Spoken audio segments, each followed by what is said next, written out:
Welcome to Heaven Sent Messages. Our scripture for this month is Matthew 6:33. But seek first the kingdom and his righteousness, and all of these things will be given to you as well.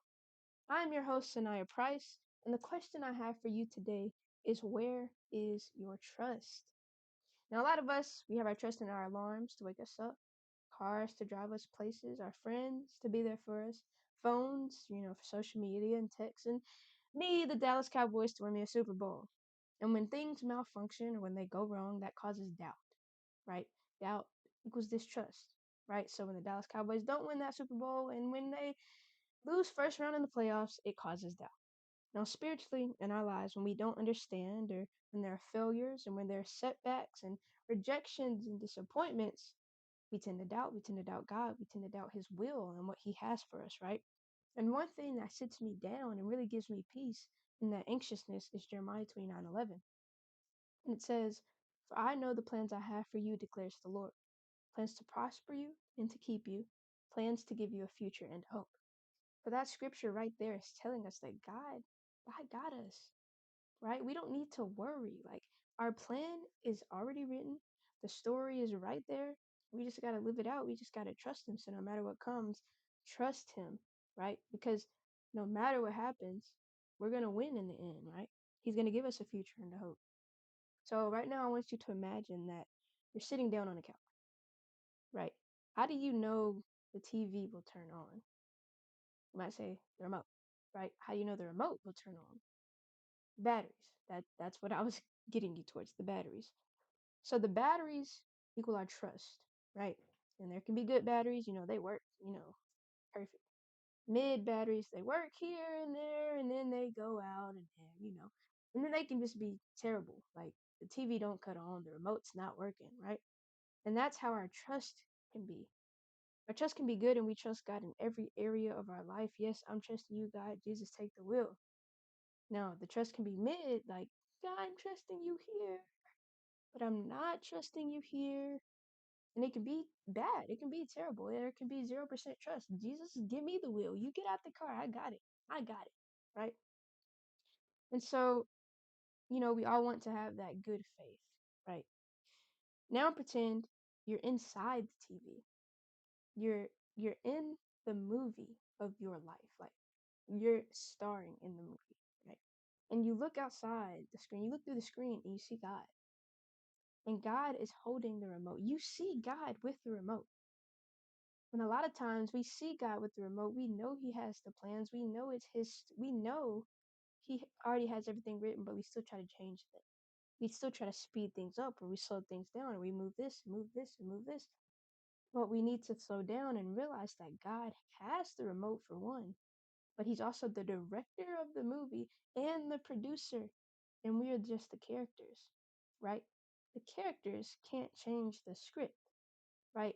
And now when you hear that, it may seem dull, right? Like, oh, we can't change the script, like we can't do anything, blah blah blah. But no, if you go back to Jeremiah 29:11, He knows the plans He has for us, and it's gonna give us future and hope. It's gonna prosper us. This is a Oscar-winning movie, Oscar-winning script, right? This is the best script that has ever been scripted. This script that God wrote, right?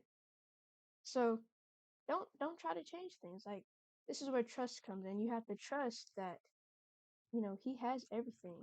Like, He has us in His hands. He's not going to harm us. He's not going to leave us behind. We have to trust that.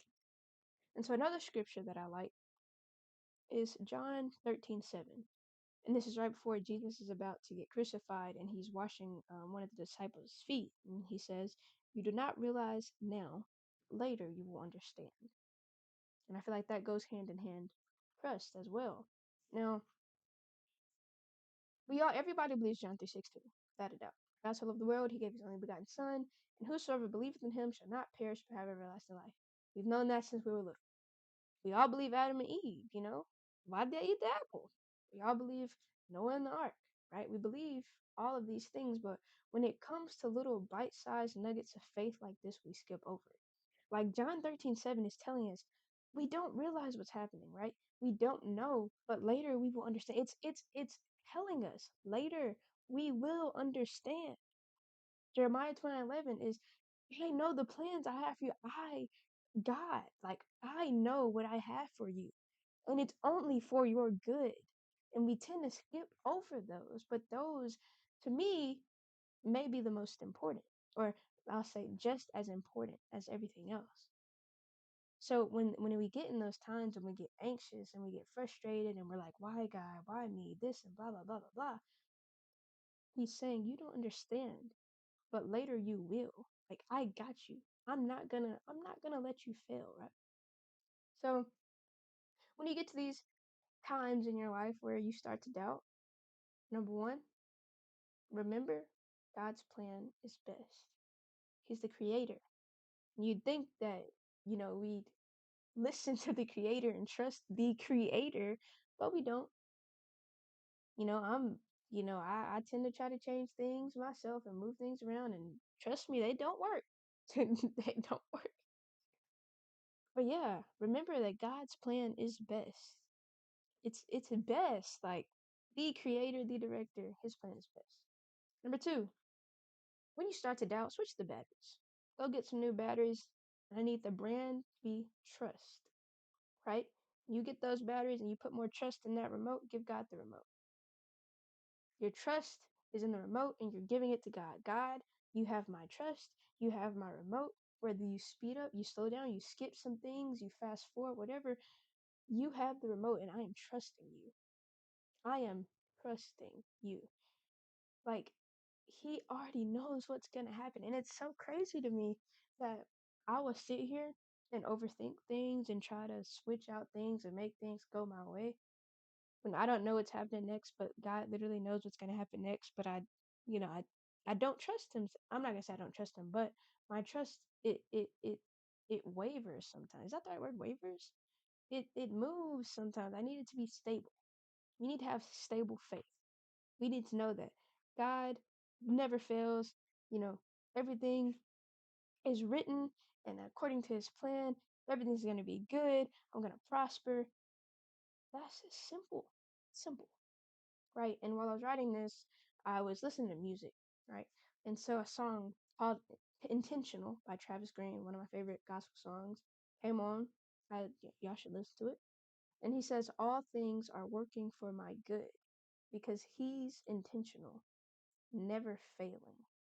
And that is so crazy to me that the God we serve, the God who, let's see, the God who was there with Shadrach, Meshach, and Abednego when they walked through that furnace, the God who, what else? The God who sent his son to die on the cross and saved him, the God who helped the woman with the issue of blood, that same God does not fail. And that's the same God that we serve. That's the same God who woke you and me up this morning, right? That's the same God. It's the same, and he doesn't fail. That is insane. Like, the Dallas Cowboys never failed a game. I would have my walls would be navy, they would be navy blue, and I'd just be a super fan. So why not? Why don't we be super fan? Why aren't we super fans for the God who never failed? Just think about that. Think about that. So I'm pretty much done here. Pretty much done here. What have we learned today? Trust God. Trust God and let him be the author, right? And just trust him. Simple as that. But thank you for tuning in to this conversation. I hope it ignited your faithful fire. Never let the fire in your hearts go out. Keep it alive. Serve the Lord.